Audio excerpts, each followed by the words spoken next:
बिस्मिल्लाहिर्रहमानिर्रहीम। अवल नाम अल्लाह जो ॾींदड़ देह सारे, ॾई न पचारे, मिढ़निया महिरबान घणो। निमाज़ूं रोज़ो पिणु चङो कमु, पर उहो को ॿियो फ़हम जंहिंसां पस जे पिरीअ खे। अस्सलामु अलैकुम व्यूअर्स, आऊं आहियां मुंहिंजी मेज़बान ताहिरा जोयो। प्रोग्राम साण खणी आऊं मौजूदु आहियां सुबुह मेराण। खोड़ सारियूं दुआऊं अव्हां जे लाइ, नेक तमन्नाऊं अव्हां जे लाइ। जुमे जो भलारो ॾींहुं आहे ऐं पहिरीं त जुमे जूं खोड़ सारियूं मुबारकूं मुंहिंजा तमामु व्यूअर्स जेके ॿुधी रहिया आहिनि। जुमे जो ॾींहुं भलारो, ख़ूबसूरत, अफ़ज़ल ॾींहुं ऐं ॾींहंनि जो सरदार। जुमे जे ॾींहं जो हिकिड़ो पंहिंजो रुतबो, मान ऐं मर्तबो थिए थो। महीना सभु ख़ूबसूरत, ॾींहं सभु ख़ूबसूरत, पर को अफ़ज़ल महीनो हूंदो आहे, ईअं ई ॾींहुं को अफ़ज़ल थिए थो। ऐं पाण इस्लामिक कैलेंडर में ॾिसूं था त पाण खे जुमे जो ॾींहुं भलारो मिले थो। उनजा खोड़ सारा रीज़न्स आहिनि। माना हज़रत आदम अलैहिस्सलाम खे जुमे जे ॾींहं ते ई हिन धरती ते उमाणियो वियो। जुमे जे ॾींहं ते ई माफ़ी तलाफ़ी क़बूल कई वई ऐं माफ़ी जो किस्सो बि ॾाढो ख़ूबसूरत आहे। हज़रत आदम अलैहिस्सलाम जॾहिं अल्लाह तबारक व तआला खां सालनि जा साल माफ़ी घुरंदा रहिया ऐं पोइ जॾहिं उन्हनि दिलि सां मञी वरितो त हा मूंखे हिन धरती ते ई रहणो आहे, पोइ जेके कलमात उन्हनि जे अंदरि में अल्लाह तबारक व तआला ई पैदा कया ऐं जॾहिं हज़रत आदम अलैहिस्सलाम जे जिस्म में रूह फूकियो वियो ऐं पाण जॾहिं अखियूं खोलियाऊं त आसमान ते जॾहिं उन्हनि जी नज़र पई त लिखियलु हुयो ला इलाहा इल्लल्लाहु मुहम्मद रसूलुल्लाह। त पोइ हज़रत आदम अलैहिस्सलाम जी दिलि में रब पाक ई अता कयो ऐं उन्हनि इन कलमे जे सदके हुज़ूर पाक सल्लल्लाहु अलैहि वसल्लम जिन जे सदके में जॾहिं माफ़ी घुरी त पोइ उन्हनि जी माफ़ी क़बूल थी। ऐं असांजो बिलीव इहो ई आहे त क़यामत बि जुमे जे ॾींहं ते ई बर्पा थींदी। सो जुमे जे ॾींहं जूं तमामु घणियूं फ़ज़ीलतूं आहिनि। सभ खां सवलो ऐं ख़ूबसूरत कमु ऐं सभ खां सवली ऐं ख़ूबसूरत इबादत दुरूद पाक पढ़णु आहे। माना हूअं असां इबादतूं कयूं था त वी आर नॉट श्योर त असांजी इहे इबादतूं क़बूल थियनि थियूं। टुटल फुटल जेके इबादतूं पाण करियूं था त पोइ बि असांखे उहा श्योरिटी न हूंदी आहे। रब पाक यकीननि क़बूल करण वारो आहे, पर दुरूद उहा इबादत आहे जॾहिं तव्हां दुरूद वेही पढ़ो था ऐं अव्हांजो दुरूद अर्श ते पहुचे थो ऐं अव्हांजो दुरूद पाक पढ़णु क़बूल थी वञे थो। मां वीडियोज़ ॾिसां पई ऐं काफ़ी सारो सोशल मीडिया ते बि असां अप टू डेट रहंदा आहियूं। न्यूज़ में बि ख़बर पवे थी त सऊदी अरबिया में बारिश पए पई। सो जेके तवाफ़ कनि पिया ऐं जेके हुज़ूर जे रोज़े जे आॾो मौजूदु आहिनि उहे त मां सम्झां थी जेर जन्नत में आहिनि। हुज़ूर जे उन रोज़े जे आॾो हुजणु ऐं वरी बरसाति जो पवणु ऐं वरी दुआ घुरणु ऐं वरी गॾो गॾु अखियुनि जो मींहुं पवणु त पोइ दुआ त हूअं ई क़बूल पवंदी आहे। पोइ शायदि समटाइम्स ईअं बि थींदो आहे त उहा शइ असांखे ऑन द टाइम कोन मिली सघंदी आहे, पर उहा बि जमा थींदी आहे। सो अव्हां जिथे जिथे बि मौजूदु आहियो, मां उमेदु करियां थी त बिल्कुलु ठीकु हूंदव ऐं ठीकु हुजो, बिल्कुलु फिट फाट हुजो, पंहिंजो कमु चुस्ती सां करियो। जुमे जो ॾींहुं आहे त अव्हांजो स्केजुअल बि ख़ूबसूरत हूंदो ऐं थोरो टाइम कढो पंहिंजे लाइ। इबादत जे लाइ जॾहिं बि इंसानु टाइम कढे थो त पंहिंजे लाइ उहो हक़ीक़त में टाइम कढियो वेंदो आहे। हर रिलीजियस जे हिसाब सां हमेशह चवंदी आहियां त थोरो कोशिशि कजे त असां इबादत जी तरफ़ राग़िब थियूं। पोइ जेको अव्हांजो बिलीफ आहे, हर मज़हब ऐं हर रस्तो जेको आहे उहो मुंहिंजे ख़्याल सां इंसानियत जो ई उहो ॾसु ॾींदो आहे। सो इन जे लाइ इन ॻाल्हि खे बि मां मैंशन कंदी आहियां त पंहिंजे रिलीजियस जे हिसाब सां थोरो थोरो वक़्तु पंहिंजे पाण खे बि ॾींदा कयो। जुमे जो ॾींहुं ऐं ख़ूबसूरत प्रोग्राम अव्हां स्क्रीन ते प्रोग्राम ॾिसी रहिया आहियो लाइव ऐं गॾो गॾु नंबर बि हली रहियो आहे 02221028555 डायल कजो। प्रोग्राम में शामिलु थिजो। महिमान मौजूदु आहिनि असां वटि। जुनैद मेमन साहब मौजूदु आहिनि ऐं स्पोर्ट्स एक्सपर्ट पाण पर्सन आहिनि। अव्हांखे भलीकार चऊं था अस्सलाम वालेकुम। जुमे जूं तव्हांखे बि खोड़ सारियूं मुबारकूं जी, ख़ैर मुबारकूं। सो खोड़ सारियूं पाण ॻाल्हियूं कंदासीं। पाकिस्तान अफ़गानिस्तान जो मैच ऐं ओवरऑल गेमिंग में छा पियो हले, स्पोर्ट्स में छा पियो हले। व्यूअर्स उन खां अलावा अब्दुर रहमान भुट्टो असांजे प्रोग्राम में मौजूदु आहिनि ऐं अब्दुर रहमान जो ॾाढो सुठो आवाज़ु आहे ऐं अब्दुर रहमान पाण बि ॾाढो सुठो नंढिड़ो असांजे प्रोग्राम में मौजूदु आहे। अब्दुर रहमान खे बि भलीकार चवंदासीं। ठीकु आहियो अब्दुर रहमान? ख़ुशि आहियो? ठीकु आहियो? अल्हम्दुलिल्लाह बिल्कुलु ठीकु। जुने तव्हां ॿुधायो? हूअं त स्केजुअल ॾाढो बिज़ी जुमे जो मां सम्झां थी त शेड्यूल थोरो चेंज हूंदो? एतिरो कुझु ख़ासि न, ऑलमोस्ट वर्किंग डे बसि इहो आहे त थोरी छुटी जेका हूंदी आहे स्कूल जी जल्दी थींदी आहे। सही पिया चओ। त ऑफिस मां थोरो जल्दी निकिरिबो आहे, हूअं थोरो लेट वञिबो आहे। ओवरऑल जुमो बि सेम ई हूंदो आहे। बाक़ी वीकेंड थोरो शेड्यूल चेंज थींदो आहे। बाक़ी हीअ बि वर्किंग डे वांगुरु ई काउंट थींदो आहे। थोरो टाइमिंग नमाज़ जे करे थोरी जल्दी थींदी आहे। सही। हाँ, सो इन वाले सां सही पिया चओ, बिल्कुलु। अच्छा, ॿारनि जी तरबियत जे हवाले सां छा था सम्झो? घर में जुमे जे ॾींहं ते कुझु पैटर्न थोरो चेंज हुअणु खपे? असल में ॿार जी तरबियत घर में आहे औरतुनि जे हवाले, उन्हनि जे उन ते असल में ॿार अडॉप्ट ॾिसी करे घणो कुझु अडॉप्ट करे थो। माहौल मां तव्हांजे माहौल में त उते छा थो मिले उन ते आहे। बसि माहौल जहिड़ो तव्हां रखंदव उहा तरबियत मिलंदी। ऐं ॿी ॻाल्हि त अॼुकल्ह मेंटेलिटी बि काफ़ी डिफरेंट आहे। कुझु माण्हू तरबियत कंहिं तरीक़े सां करणु चाहींदा, कुझु ॿिए तरीक़े सां करणु। असल में जहिड़ो माहौल तव्हां ॾींदव ओड़ी तरबियत थींदी। पर हिते असांजी सोसाइटी में इलाही जेके डिफरेंट माइंड जा माण्हू आहिनि। हिकिड़ा माण्हू चवनि था जीअं एजुकेशनल घणो हूंदो आहे, घर में इंग्लिश ॻाल्हाईंदा आहिनि, हिकिड़ा वरी थोरो इस्लामी माहौल हूंदो आहे, त डिफरेंट आहिनि। त हर को पंहिंजे हिसाब सां कोशिशि करे थो, पर हिते घर जी जेको माहौल आहे इहो ॿार जी तरबियत में माना सभ खां वधीक मतिलबु उन में ज़रूरी आहे। वॾो इम्पैक्ट ॿार ते विझे थो। ऑब्वियसली ॿार कैच करे थो उन्हनि शयुनि खे। हज़रत अली रज़ी अल्लाह ताला अन्हु जिन जो कौल मुबारक आहे त एहसास जेको आहे सो सभ खां वॾी नेमत आहे। ऐं अव्हां जेकर सम्झो त उहो दौलत बि आहे, पर घटि माण्हू हूंदा आहिनि जिन में एहसास हूंदो आहे। ऐं जेकर ॿार जी तरबियत जी ॻाल्हि कजे त मां चवंदी आहियां त इलाही लिमिटेड टाइम हूंदो आहे। स्कूलिंग टाइम, मैट्रिक ताईं 8th क्लास ताईं ॿार खे जेकर तव्हां प्रॉपर उनजो टाइम टेबल रखो था, प्रॉपर तव्हां उनजी केयर कयो था, उनखे सुठो माहौल ॾियो था, त ॿार उन शयुनि खे पोइ इम्प्लीमेंटेशन में आणींदो आहे। त लिमिटेड टाइम आहे, इन टाइम जो अहसासु हुअणु तमामु ज़रूरी आहे पेरेंट्स में। ॿी ॻाल्हि त अॼुकल्ह जे दौर में पेरेंट्स जो बि पाण में एतिरो हिकिड़ो माना जेको माहौल ठहियलु हूंदो आहे न पेरेंट्स जो हिक ॿिए सां ॻाल्हाइणु ऐं उनजो इम्पैक्ट ॿार ते, त मुंहिंजे ख़्याल सां ॿार जी ज़हनियत ते तमामु घणो असरु विझे थो। ऐं इहो आऊं कोन थी चवां, साइकोलॉजी चवे थी बेसिकली। बिल्कुलु तव्हांजी ॻाल्हि बिल्कुलु सही आहे। इहा सॼो तव्हां जेको घणे में घणो सिखो ई ॾिसी करे था।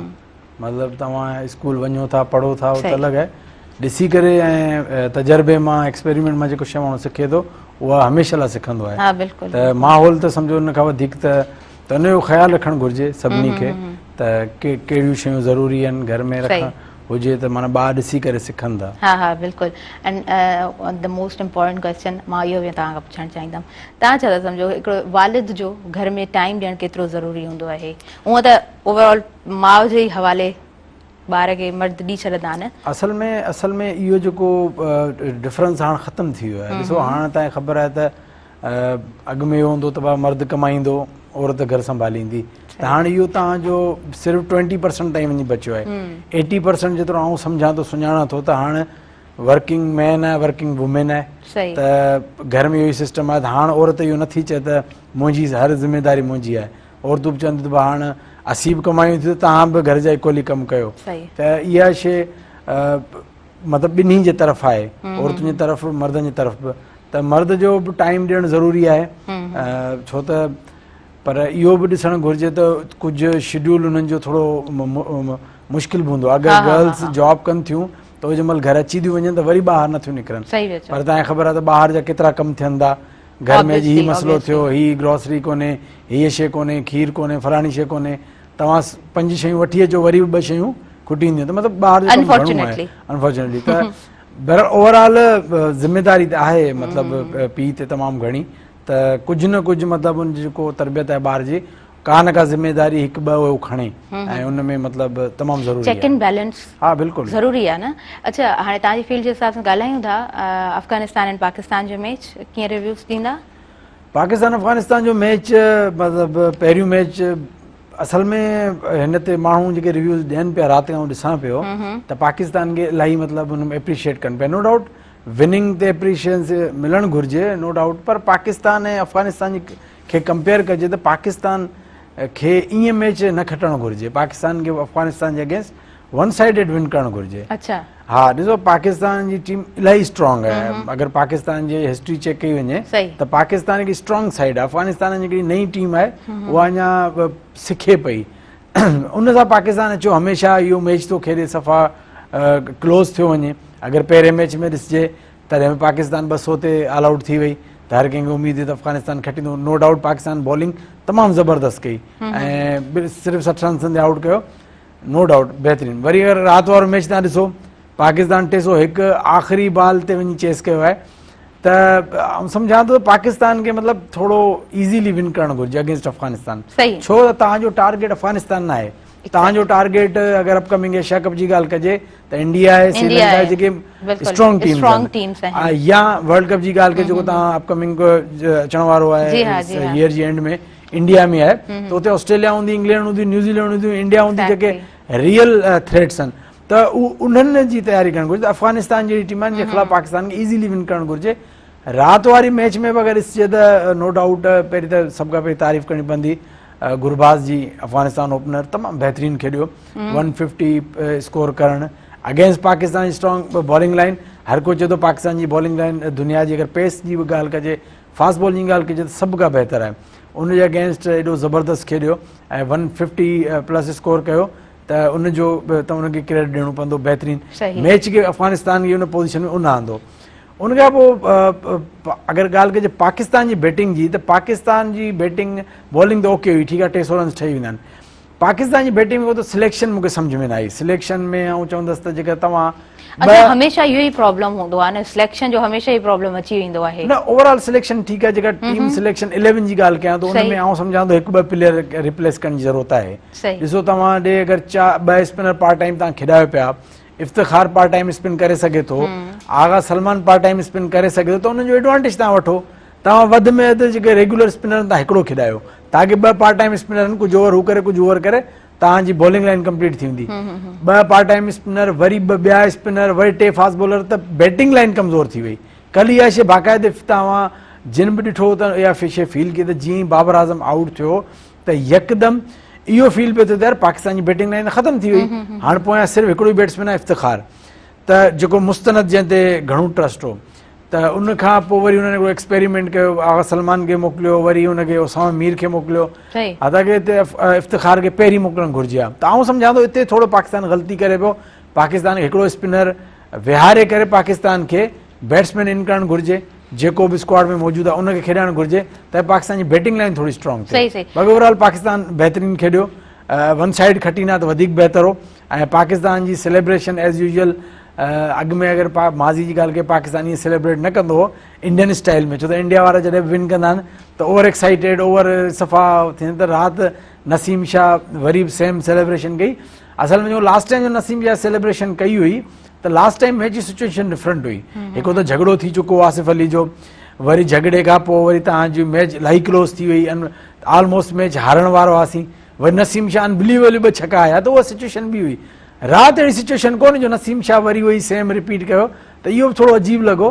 बहरहाल ओवरऑल सुठो कॉम्पिटिशन थियो। एशिया कप खां पहिरीं पाकिस्तान जो 2 मैच विन करणु, बाक़ी हिकिड़ो मैच आहे जेको विन कंदो पाकिस्तान, पोइ शायदि ओडीआई रैंकिंग में ठीकु आहे। नसीम शाह समटाइम्स भला एतिरी सेलिब्रेशन बि ठहे थी, हाँ ठहे थी, पर माना अगेंस्ट स्ट्रॉन्ग साइड्स। अफगानिस्तान उहा टीम न जो एता एॾो एक्साइटेड थी, खुश थी। अफगानिस्तान न्यू टीम आहे, पाकिस्तान जो पंहिंजो कैलिबर आहे। जी बिल्कुल सही। मां इहो बि पुछणु चाहींदसि त छा स्ट्रॉन्ग पॉइंट्स कहिड़ियूं आहिनि पाकिस्तान जो, उन जे मुक़ाबले में वीक पॉइंट्स कहिड़ियूं आहिनि? पाकिस्तान जी स्ट्रॉन्गेस्ट पॉइंट आहे पाकिस्तान जी पेस bowling, fast bowling Pakistan G strong. जीअं अफगानिस्तान जी टीम ते नज़र विझंदा त अफगानिस्तान जो स्पिन डिपार्टमेंट इलाही ज़बरदस्त आहे। माना पाकिस्तान छा दुनिया जे मुंहिंजे सभिनी टीमुनि खां लिमिटेड ओवर्स में स्ट्रॉन्गेस्ट स्पिन डिपार्टमेंट अफगानिस्तान जो। मुजीब जी ॻाल्हि कजे, राशिद जी ॻाल्हि कजे, त पाकिस्तान जो जेको पेस अटैक आहे, हारिस रऊफ़ आहे, शाहिन शाह आहे, नसीम शाह आहे, ज़बरदस्त। बैकअप जी ॻाल्हि कजे, शाहनवाज़ ॾहाणी आहे, हसनैन आहे, एहसानुल्लाह आहे, उन खां अलावा ज़मा ख़ान आहे,